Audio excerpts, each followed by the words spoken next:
until the very wheel itself bends around. Without further ado, here are your hosts, Bill, Rob, and Rich. Hello, dear listeners, and welcome to another episode of the thirteenth podcast. Woo! Hey! Are you ready for this, Rob? Are you ready? Are you ready? Are you ready to rob? Are you ready, Rich? Is Rich ready? Rich?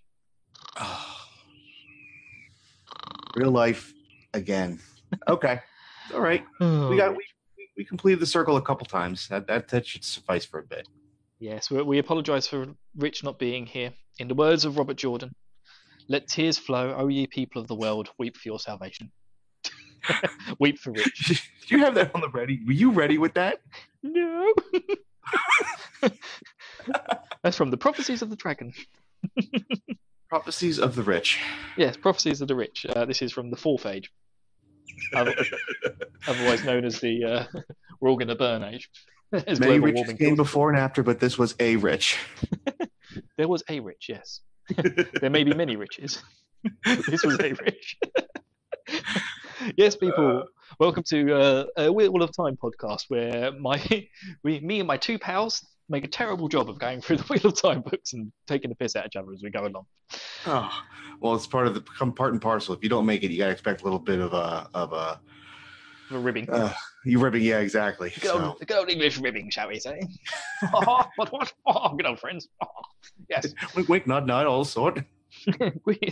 Yes, shoe shine, Mr. Pickett. Oh, yes, indeed. But yes, but yet one shall be born to face the shadow, and that's you, Rob. Well, here's the funny thing: you always find the opportunity to miss the episodes where nothing happens.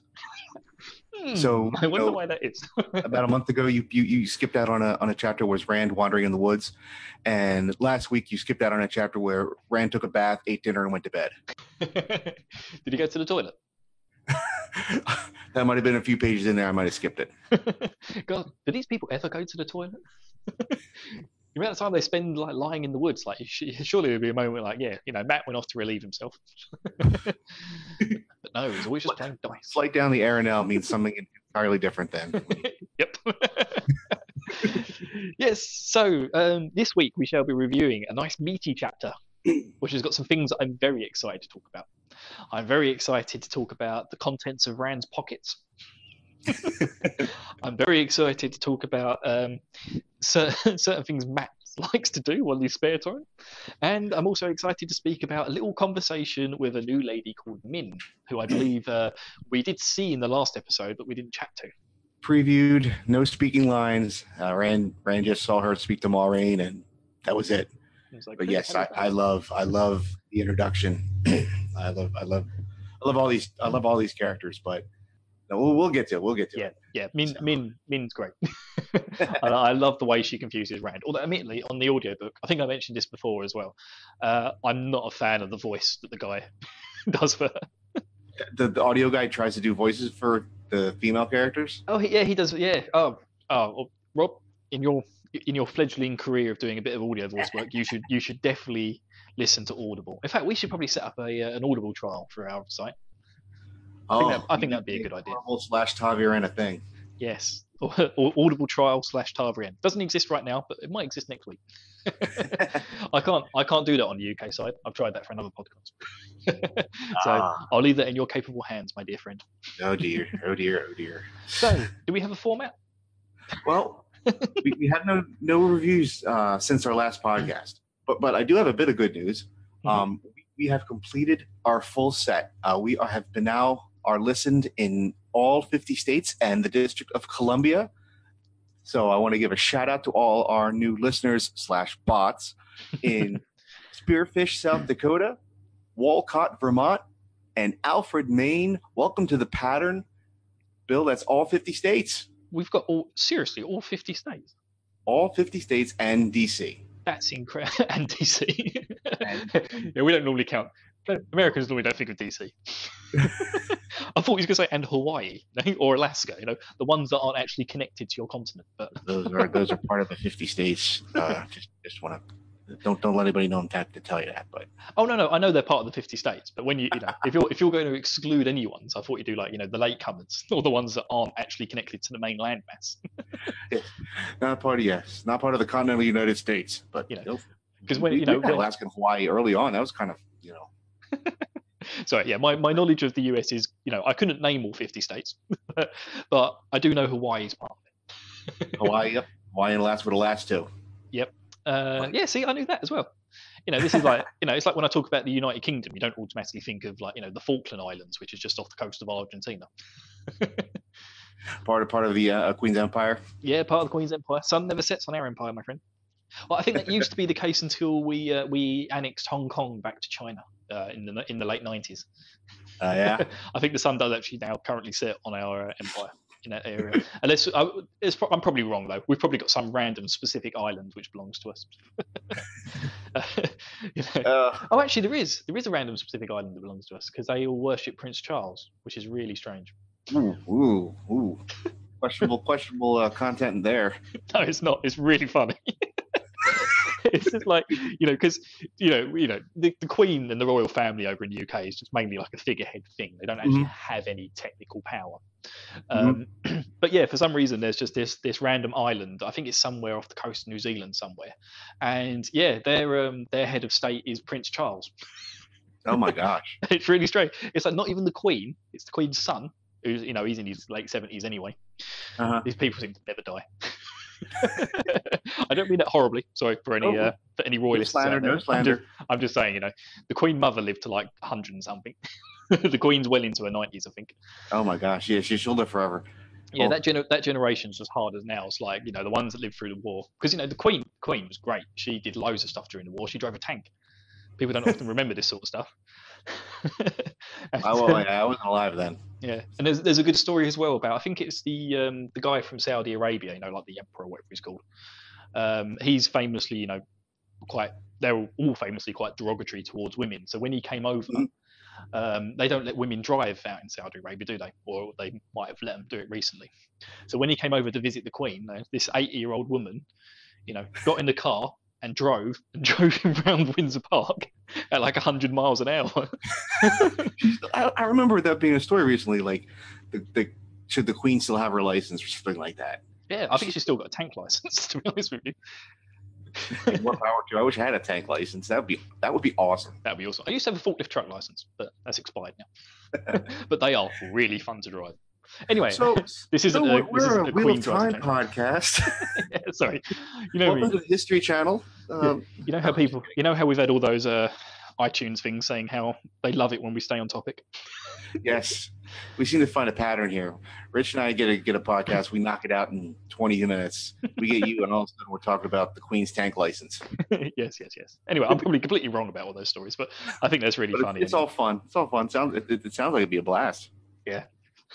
I just imagine the Queen driving around with her middle finger sticking up at people. She goes around Windsor Palace. I'm the Queen. Get by. Excuse me. Move over, bitches. Queen Elizabeth coming through. Number 2. So if you haven't noticed, we're filling the time because not only do we have no real iTunes reviews, there's not any really Wheel of Time news to speak of either. I guess this is nothing since the Rosamund Pike casting has there been anything of note.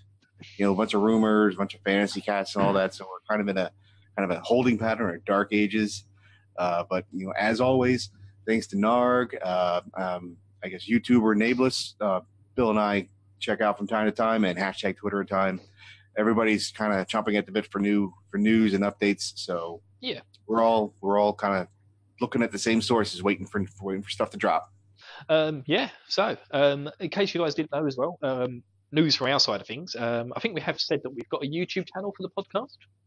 Yep, we do. So now on the YouTube channel, just to give people a little bit of notice here, we are currently just posting the episodes of our said podcast, which you're listening to now through whatever podcasting apps you happen to like.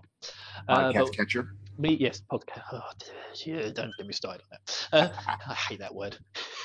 I feel like that just started recently. When did people start using podcatchers? Now everyone says. I just say it. I know it's tweaking you. I like to get you all buttered up. Bill Nog mad. Bill Nog. I like that. Oh boy. Anyway, there's already an ARG Daily Tronic. So yes, we, myself and Rob, we plan to sort of branch out with YouTube. We're going to see if we can do a few little videos and stuff. So they will contain spoilers. They will have spoiler warnings at the beginning. So yeah, be warned. But we'll try and keep the podcast spoiler free. Because Rich we'll try again for Rich's sake. Rich ruins everything. Yeah, because Rich can't read. So cool. Yeah, so look forward to some nice YouTube stuff from us. And also, I did release my stories of Tellings of the Wheel. Yes, I loved it. Did you? I been so nervous about the thunderstorms and I don't know if you meant to pause it at the right times, but it all worked perfectly. Oh yeah. Because I took out all the bits where it's like, and Moraine said, and Rand was looking at, Sen Bowie shat his pants. I took all those bits out, and then just got down to the meat of the story as written by Robert Jordan, told by Moraine, and yeah, I went for it. So let us know if you like that, guys, because I was really nervous about it. Considering how great job. Yeah, considering how long I've been podcasting, you think I wouldn't get nervous about this sort of stuff. But yeah, whenever I think of something new, want to give it a try. Yeah. Solo podcasts. I mean, how hard could it have been? Hey man, when you're playing Police Space Perp Simulator 2001, right? That stuff just writes. Go on another tangent, guys, but Bill does have another podcast called the Audio Only Experience, and he's playing a game from the '90s called Police Knots, which nicknamed it Police Perp Simulator because the guy who created the game, Hideo Kojima. Yep, the guy who created Metal Gear Solid. Apparently so. Great video game creator. Pervert. Yeah. I've just finished the first chapter of that, and I spent most of my time just groping women in space.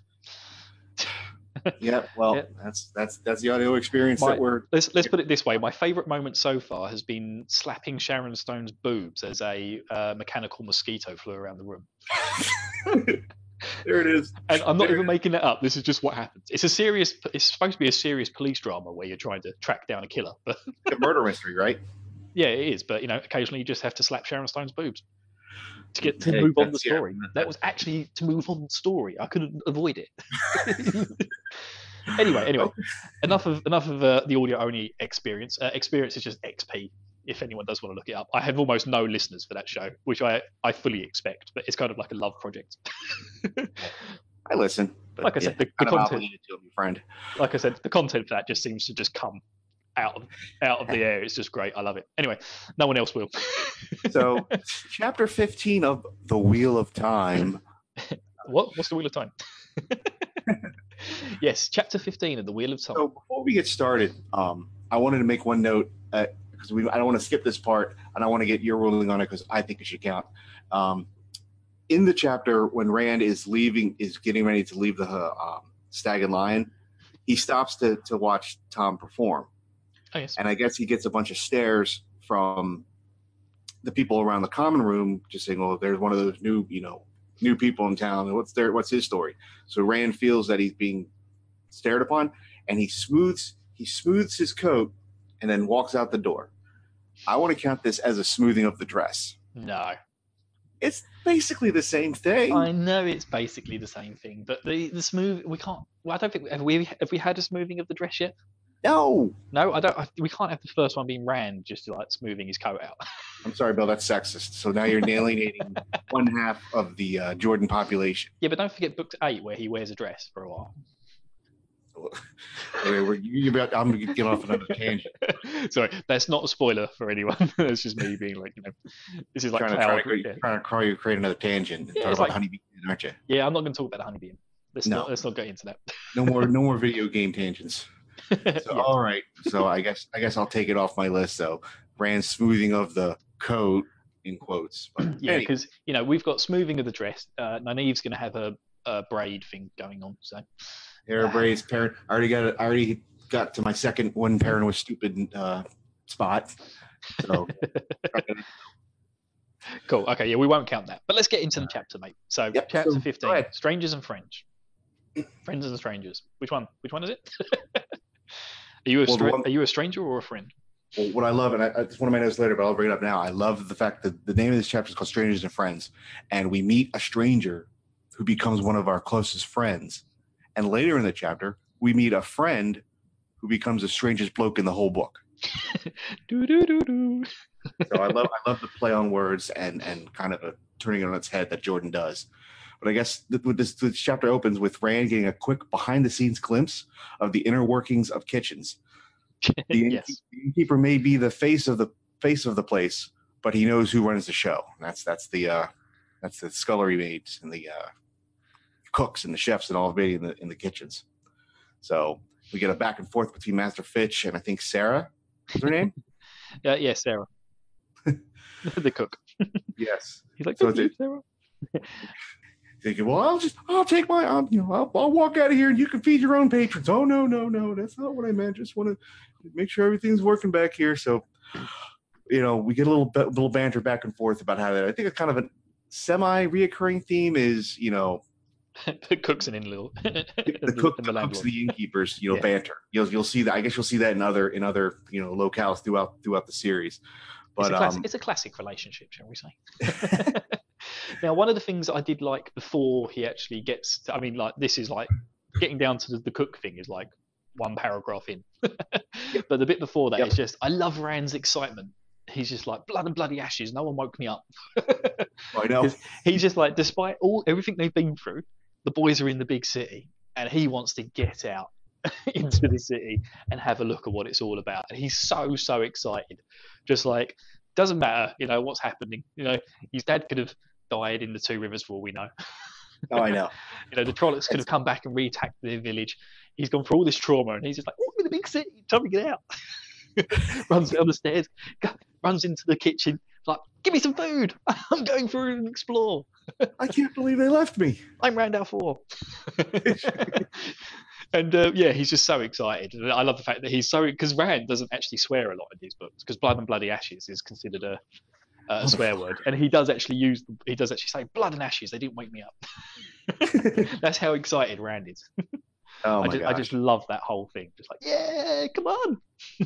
It's funny because you guys, to them, Barillon is the big city. Yeah, what happens in Barillon stays in Barillon. But in reality, Barillon is big, like, Topeka. No offense to our fans in Topeka, Kansas, but there's bigger cities.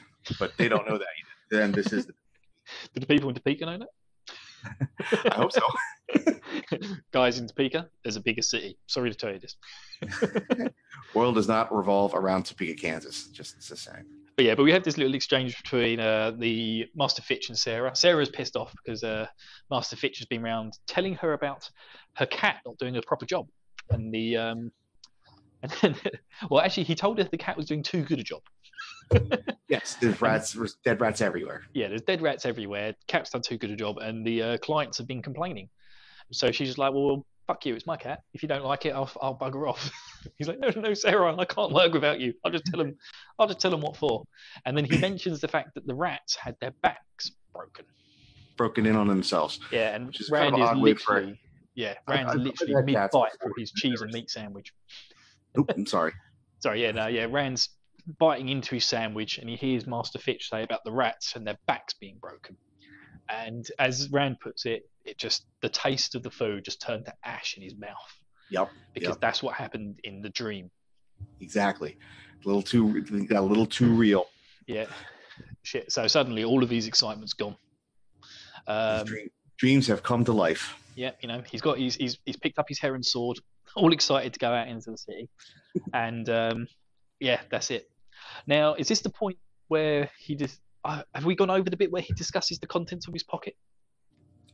That's you. I don't remember exactly when that happens.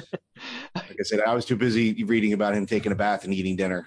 So. Okay. I'm not going to look back through it, but I'm pretty sure at one point it's either here or just after he goes back upstairs to speak to Perrin.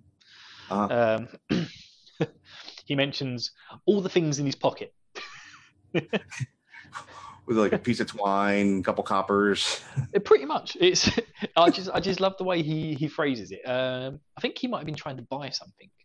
Maybe it was when he was trying to buy the food from the cook. Okay. And he's just like, all he had in his pocket was the silver coin from Moraine, but he didn't feel like spending that. Yeah. And then he had a couple of coppers, 2 new bowstrings, a bit of flint for lighting fires. So these are all very sensible items. And then so it's like, 2 bowstrings and then another bit of string which he thought might be useful. And it's just like, I want to point this out just in case like I've missed it somewhere down the line, but maybe somewhere later on in the books he pulls out this bit of string and it makes it's just regular random string he sees lying around. He goes, that might be useful. Yeah, so I think this is either a funny moment to show how inexperienced he is that he just had a bit of string, thought it might be useful. He probably saw it lying on a tail. He goes, "Oh, cool, string." Yeah, or I don't know. Later on, he may use the bit of string to like catch a rabbit or something, and it saves his life. Who knows?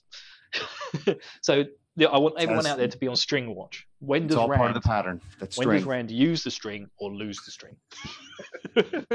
All right, this is the most important part of the Wheel of Time. Now we need to keep track of Rand's string. So yeah. Anyway. So I think my next note was that Rand finds Perrin still in bed. Yep. Perrin admits that he had the same dream. And is also scared about the rat, and about to hear about the rats. He's freaked out too. Rand's like, well, now we got to go find Matt and make sure, what our next step is, because they both agree they don't want to talk to Maureen about it because it's a little too creepy. So they go, well, Tom's a man about the world, but we'll talk to Tom. But let's find Matt first, make sure he doesn't blab, because Matt's been very loose with the lips in the last few chapters. Yeah, but despite all, Perrin's still quite disturbed by the whole dream and doesn't want to get out of bed. He wants no part of the big city can just stay where it is. I'm just gonna stay in bed. Yeah, he's like, I'll get out a little bit later on, but I just need a bit of time to get over the old bending of backs rats backs that I just witnessed. Yep. As Rand's on his way out, Tom's in the old part, like the big part of the inn, and everyone's watching him because he's telling the story of the Horn of Valor. Yes. Varian? Whatever it's called. Valir? Valir, yeah, Horn of Valir. And yeah, Tom's just in his element. So Rand's just like, I'll come back. Well, did we get our first talk of the different types of methods of telling storytellings? There's chant and high chant, I think, or yeah, he said there's low chant, high chant, and common chant. Common chant's like telling a normal story just to your friend, like hey, I went to the shops the other day.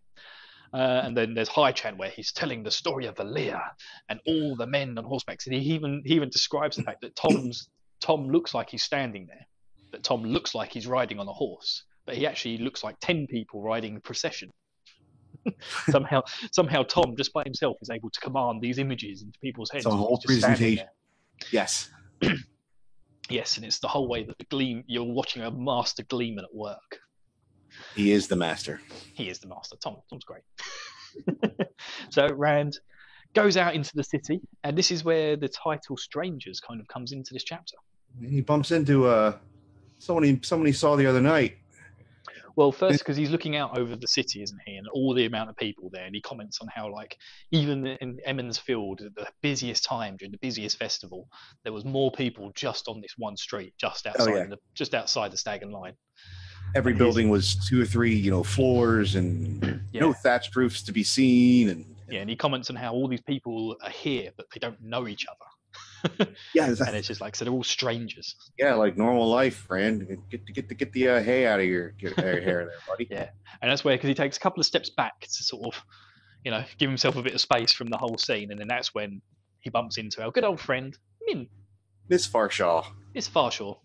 This Farshaw is Forsyth. Great because we don't know her whole story. We just know she's big city girl. Mm-hmm. Rand very much has no idea how to talk to a big city girl.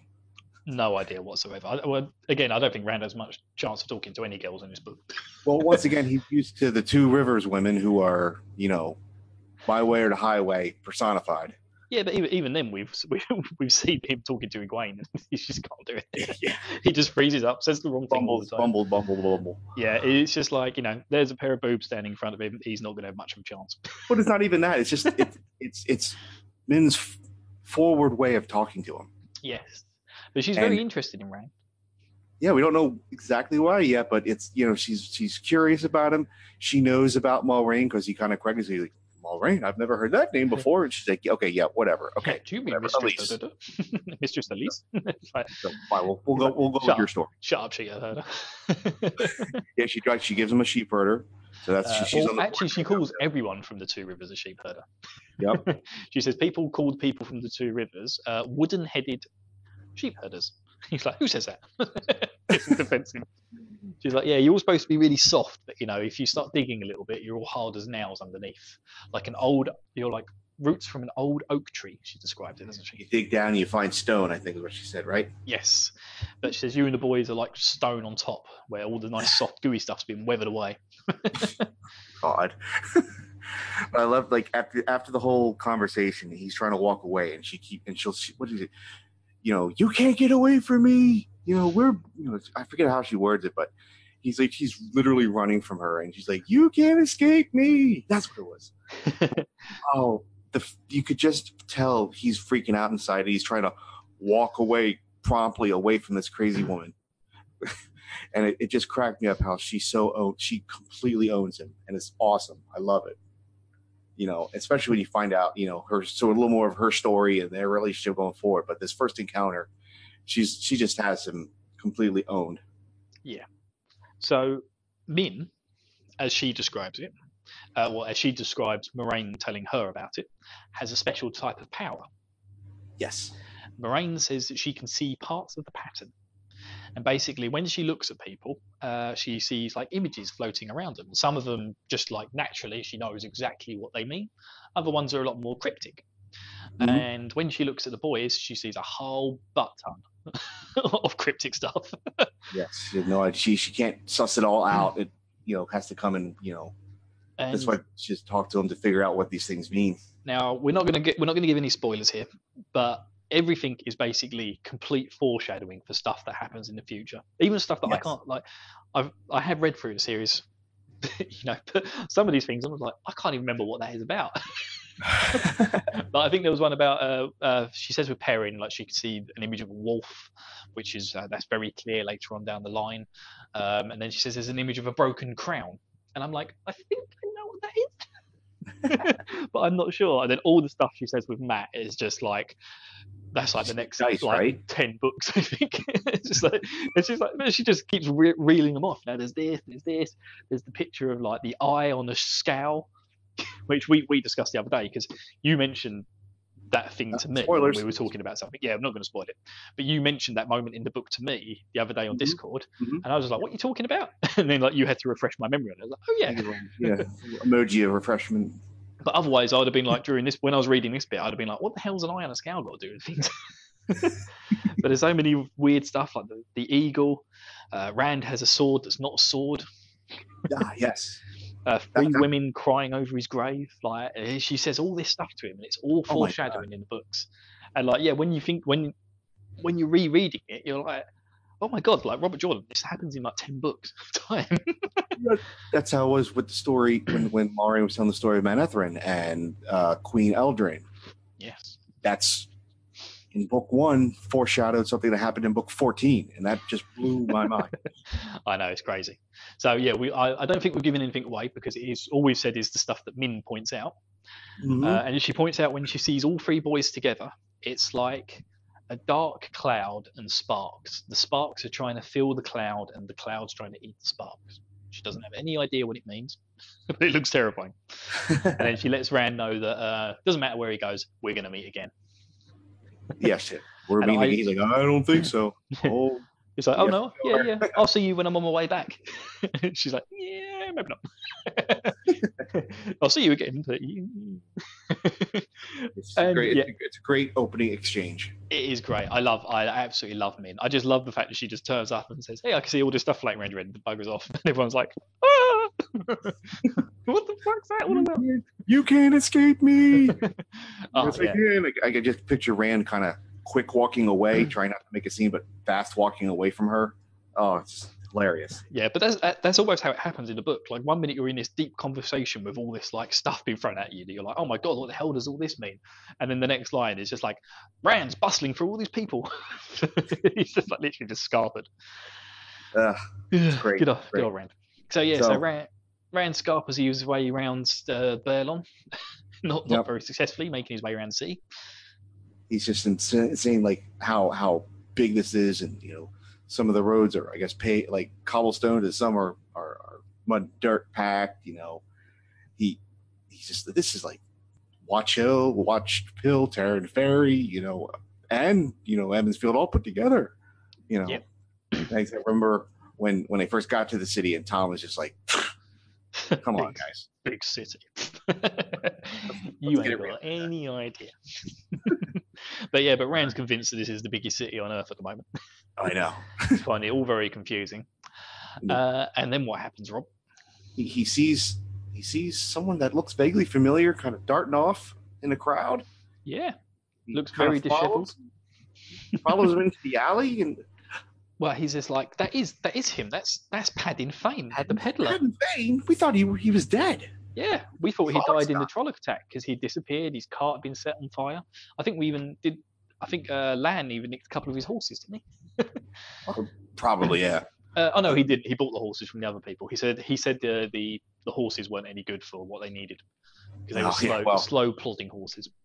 Yeah, he's probably not the best horse keeper. So he follows him into the alley because Patton's running from him, and he's running, and he's not sure why. He's yelling, Master Fane, hey, it's Randall Thor from the Two Rivers. Hey, where are you going? Chases him into an alley and gets to a point where there's no escape. So Patton has to kind of confront Rand. We're not sure why Patton is running from him, but we do know that he's very disheveled. He's wearing rags. He's just completely looks like a broken man, and it's an interesting conversation that the two of them have. Yes, he does seem very shifty, doesn't he? Extremely shifty, yes. It's like, hey, what's going on? Oh yeah, Rand. I have a perfect voice for him. Oh, good. I can't wait to hear that. But yes, Padding Fane is very, very, very confused man. He's definitely at this point suffering from some sort of PTSD. Exactly. Wearing rags. He's lost all of his peddling wares. Yeah, his boots are worn to nothing. Used. Yeah, he's basically run all the way from the Two Rivers to Baerlon on his feet. Yeah. So at some point they must have overtaken him, probably in the fog. Who knows? Spoilers. Yes, who knows indeed. But yeah, so we must have overtaken Padding Fane at some point, and he's there. But Rand's like, "Hey, we're friends. We're staying at the Stag and Lion. Come with me." And he's just like, "Is that woman there?" And Rand's like, "Yeah, she's there." And he's like, "Oh my god, she's an Aes Sedai. I don't want to be near Aes Sedai." Absolute no part. He's very no part at all. Don't tell her about me. Don't do it. Don't. Imagine. Do it. Yeah. So Padding Fane doesn't want to go see Moraine. He doesn't want to be within 100 miles of an Aes Sedai, and he says he will protect himself from the Aes Sedai. He will, and then runs off. Yeah, he as they're talking, he keeps trying to shift and find a gap in between Rand and the alley to get by until he finally gets shifted enough that he just scurries right past Rand. Not like Rand was going to do anything to him, but Rand was just like, "What is your problem? I'm trying to help you." Rand's a big boy. Rand's a big boy, but he blocking he has nothing but the best intentions for Master Fane. Indeed. It's kind of funny how, like, why are you scared of me? I'm trying to help you. I know, but I mean, Rand can obviously see how distressed he is and isn't going to really force it. But he does try to run after him as Padding Fane runs off, exclaiming he's going to protect himself from the Aes Sedai. He runs into another person, right? He basically, as Rand's running up the alley, being the sheep herder he is, just completely just pummels into someone and knocks him over. But luckily, it turns out to be Matt. Matt Matron Cawthon. And I'm pretty sure Matt calls him a sheep herder at this point. Yeah, Matt's all big citied up now. Yeah. He's like, "Come on, you country bumpkin. What the hell are you doing?" Look where you're going. So Matt does confirm that, yes, he had the same Balsamon rat dream rat as snapping. well. Should we call it rat snapping? Snapping dream, yep. Rat snapping, yep. So they do agree that going to Tom is probably the best thing to do, not talk to Moraine. Oh, this infuriates me, Rob. It does? Yes. When I'm listening to this bit, I'm just like, what the hell's wrong with you boys? Like, you know what's going on. Talk to Moraine.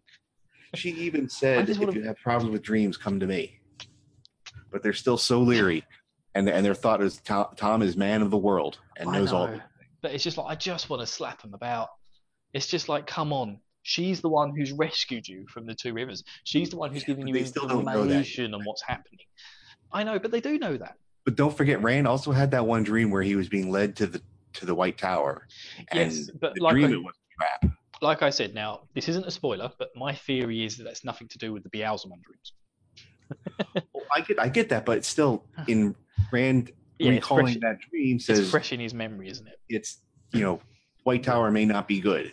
That's the thought in the dream. I know, and I know that the whole thing is that these parts of the continent, country, area thing, whatever, because it's never named, is it? This continent, if I remember rightly. I think it's unofficially been called Randland.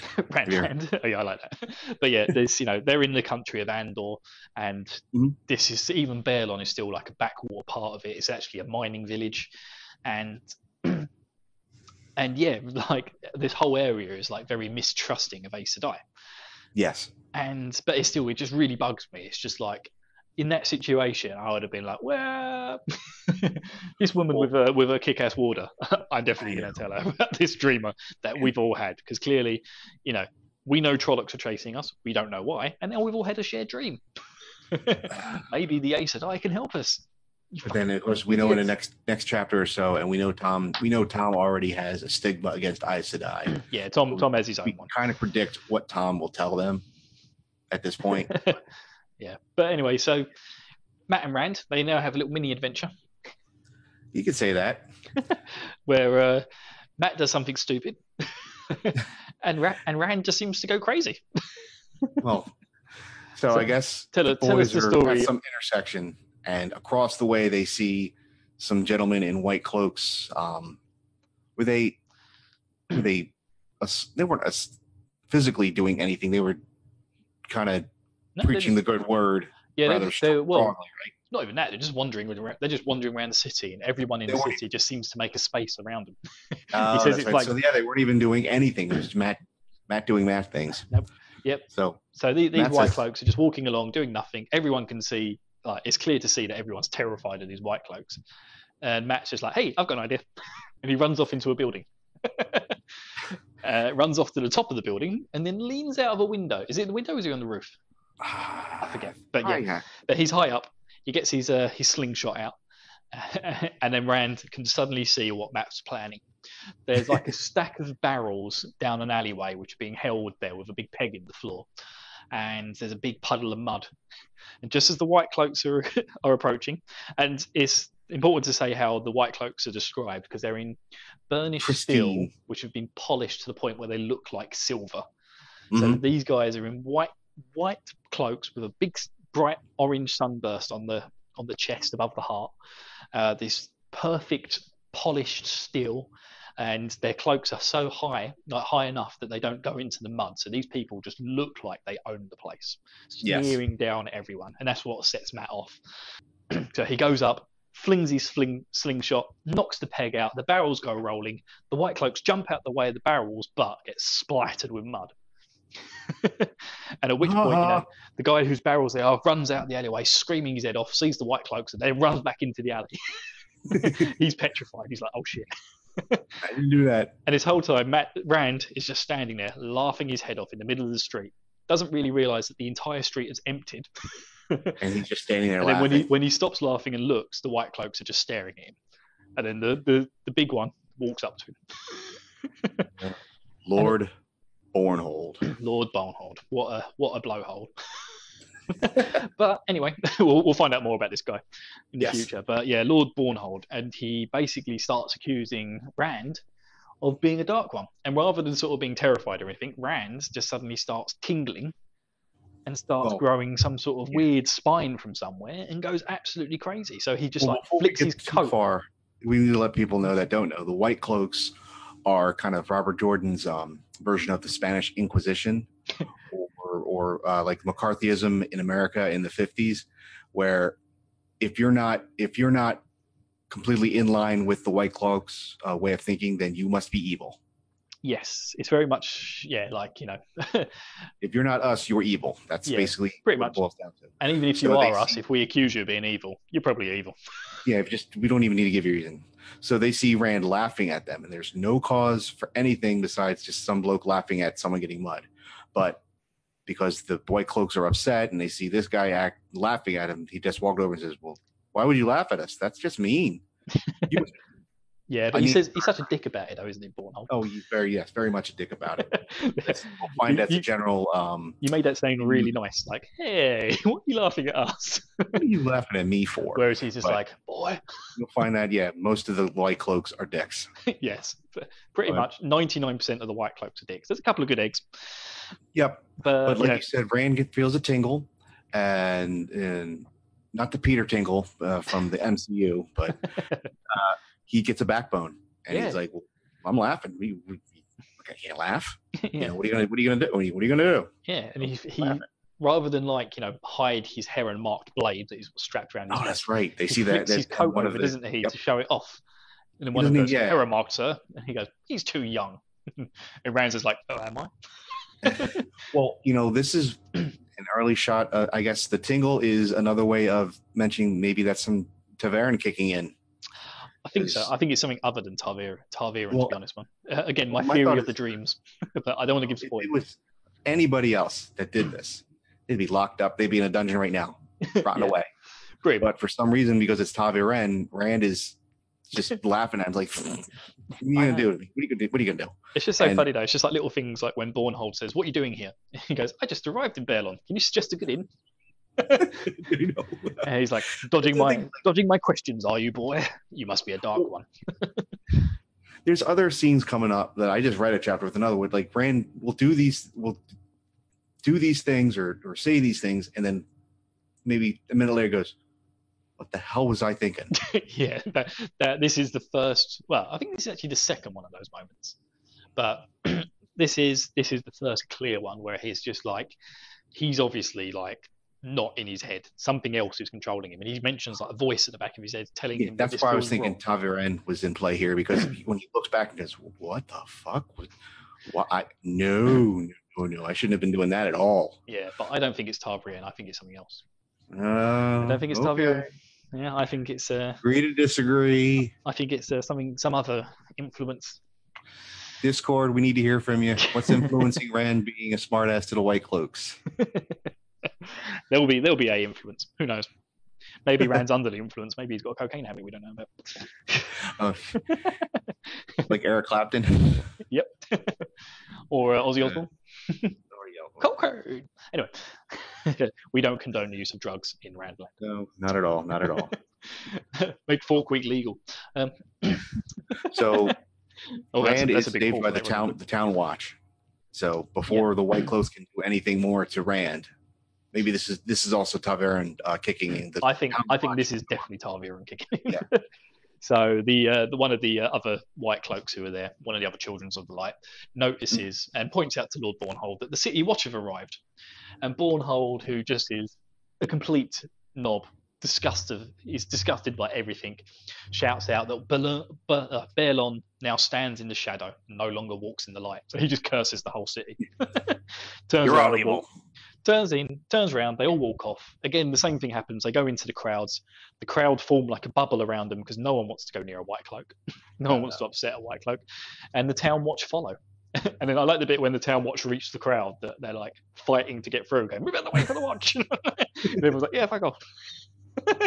It just shows the sort of the mentality of these people in the big city, in this big-ish city. Yes. That they're just like, the City Watch, we're not going to make way for our own police, but all those fucking White Cloaks. They'll fucking take you away and you'll never appear again. Exactly. So good old White Cloaks. The last gentleman that the boys run into is Mr. Tom Maryland himself. Woohoo! Kitty Man's back. But he does not bring good news. He does not. Apparently, while they were away, one of their good friends has turned up, who they really like seeing all the time. Good friends, huh? Yeah, Nynaeve. Boys, your wisdom is here. They're like, oh. I love the ending where Rand's like equating this to running into a bunch of Trollocs. Yes, I love that bit too. I also love the fact that Tom never misses a moment as he's walking along through the city of Baerlon. Every time he notices someone looking at him, he's like, "I'll be at the Stag and Lion tonight only." It's just like, bring your daughters. But yeah, he just never misses a moment. Shows the showman. I am in charge here. But yes, he too, Tom, as we said, he doesn't want the boys to talk to Moraine about the dreams, and they go back to the Stag and Lion to make sure that Perrin keeps his mouth shut. Yes. And also to face Nynaeve, because Matt and Rand are very much against the idea of talking to Nynaeve straight away. Because Nynaeve, because Matt even says, "Hey, my dad always said, what's the point in putting your hand in the hornet's nest before you have to?" True. And then and it's Tom who says to them, like, sometimes it's better just to face these things. Rip that Band-Aid off. Yeah, let's rip the Band-Aid off and walk in. And yeah, that's when Rand's like, "Oh, it felt worse than facing a band of Trollocs." I know. So yes, so we can look forward to Nynaeve beating the boys over the head with a stick in the next chapter, I think. Why did you leave? Well, it's funny because that's what they thought the anger to be directed at them. As we find her anger is very acutely directed at a different character. Yes. I really like this chapter. It's a beast of a chapter. Yeah. Especially after this is Matt at his glory. Oh my gosh. Releasing badgers onto the green. and some of that Two Rivers marksmanship, one shot. Yep, I think Rand even comments on the fact that it's an easy shot for anyone from the Two Rivers. Yep. And I love things like that because there just seems to be things that these people, everyone looks at them as being backwards country people, but they have become extreme specialists. Tobacco and marksmanship. Tobacco and marksmanship, yep, because they're all awesome with the bow. They've got the Two Rivers longbow. Mm-hmm. And yep, they're awesome with a slingshot. Just the Two Rivers folks, they're great. I love all the Two Rivers guys. But yeah, and then there's I think there's a bit in the Great Hunt with Matt, which I just can't wait to get to. But I won't talk about it. No spoilers on this show. No spoilers on this show. Not till season 2. Oh, I can't wait. I've started reading the Great Hunt now, so I can't get too far. I'm trying to pace myself. I'm up to chapter 25 of Eye of the World. Because I can't go too far ahead because I'll forget what I'm doing. I just couldn't stop.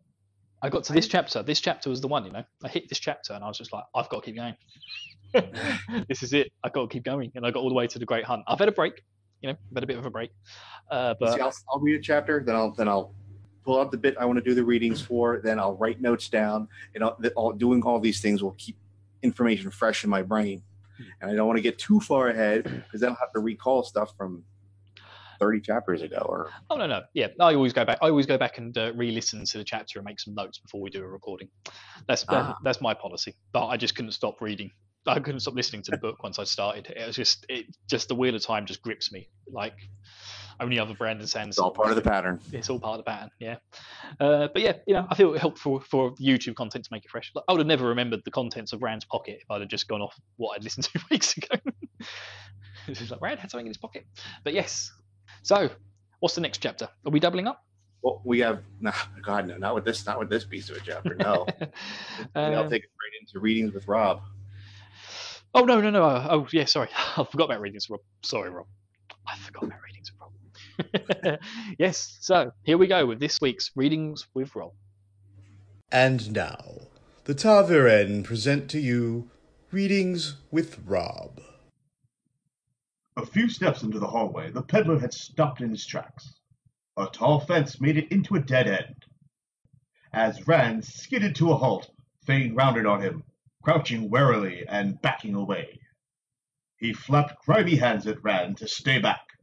More than one rip showed in his coat, and his cloak was worn and tattered, as if it had seen much harder use than it was meant for.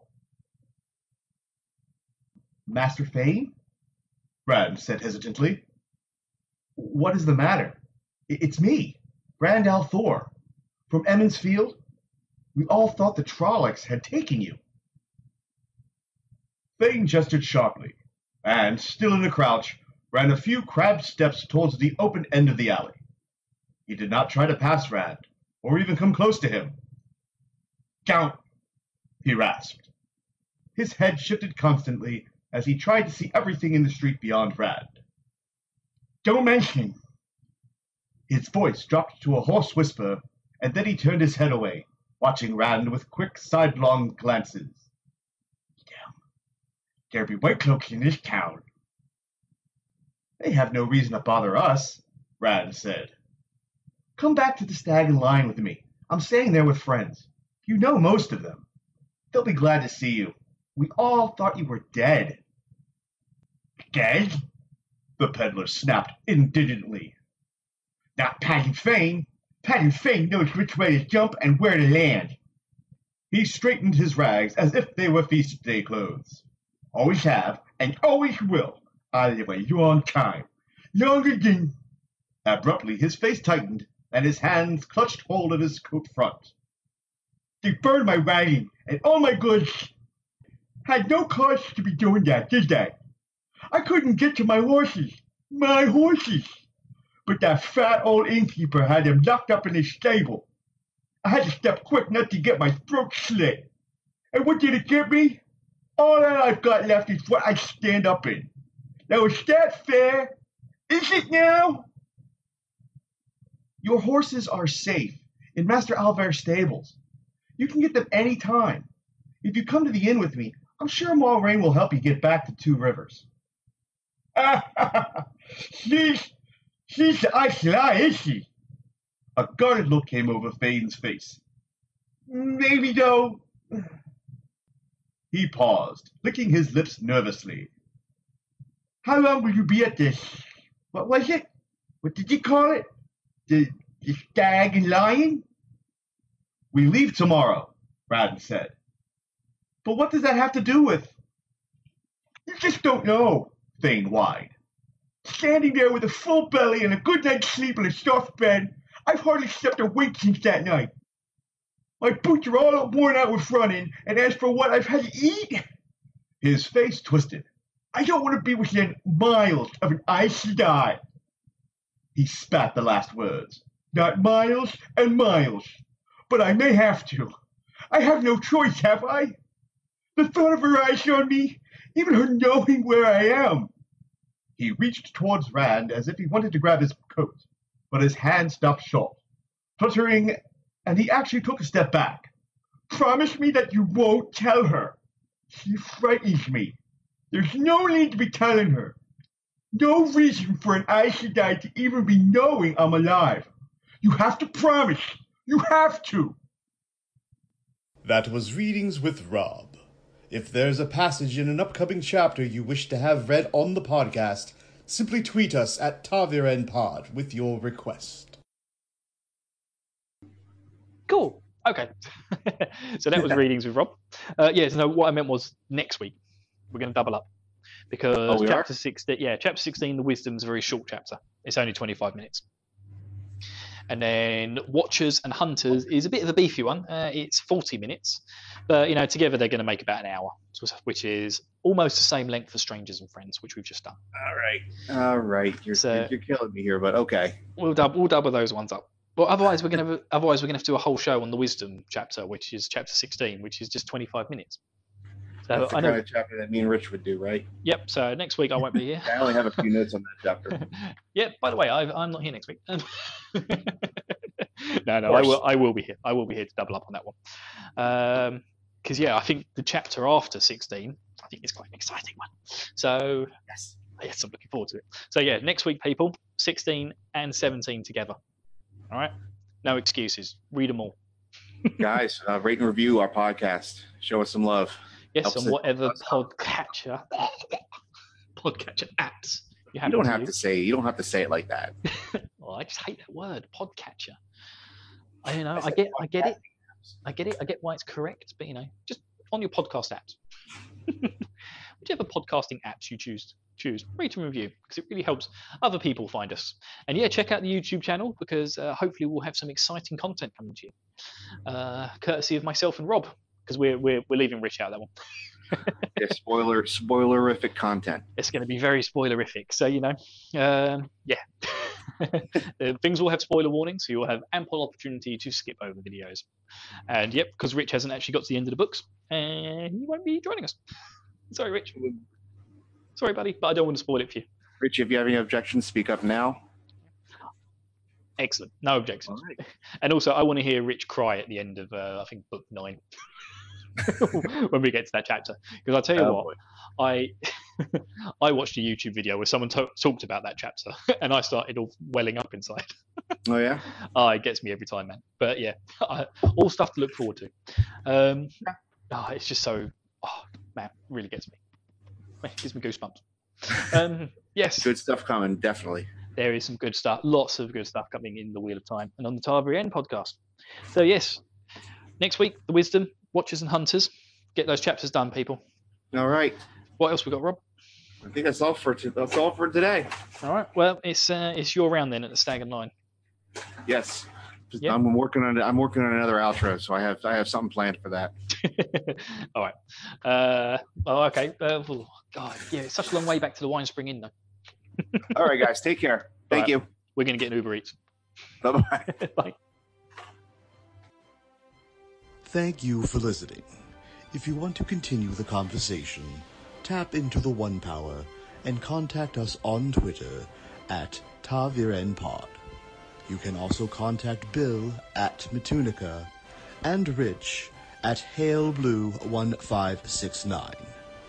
You can also reach Rob at his website, digging, D-I-G-G-I-N, diggingdeepsports.com.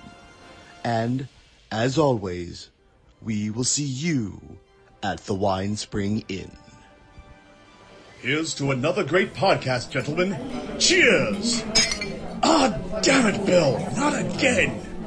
Brad, can you get another round of pints for me and the boys? Yes, again. No, Bill this time. Thank you, Brad. Much appreciated. Now, where were we, men? Actually, I believe it's Rich's turn at the Stones table. What's that you say? No, I don't think old Sen will have that ready.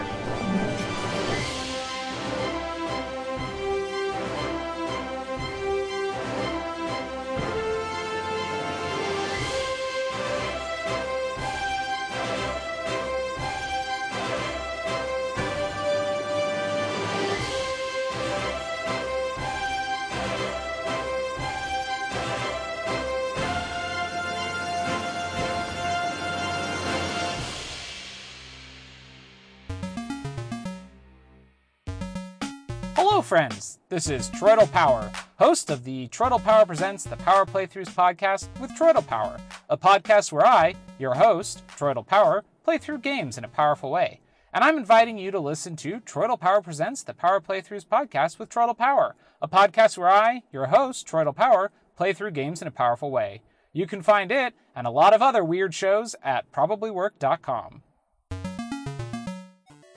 Yeah, see that? So desktop audio, you're at the top. So when you're not saying anything, you're bouncing around in the high greens.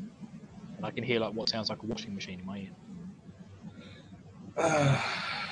Okay. Hold 1 second.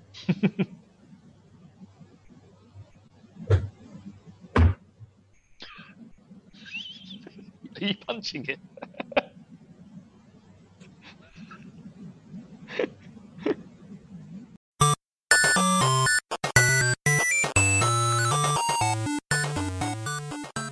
This has been a presentation of the We Can Make This Work Probably Network. Follow us on Twitter At Probably Work. For more of our questionable content. Also, we have a website called probablywork.com.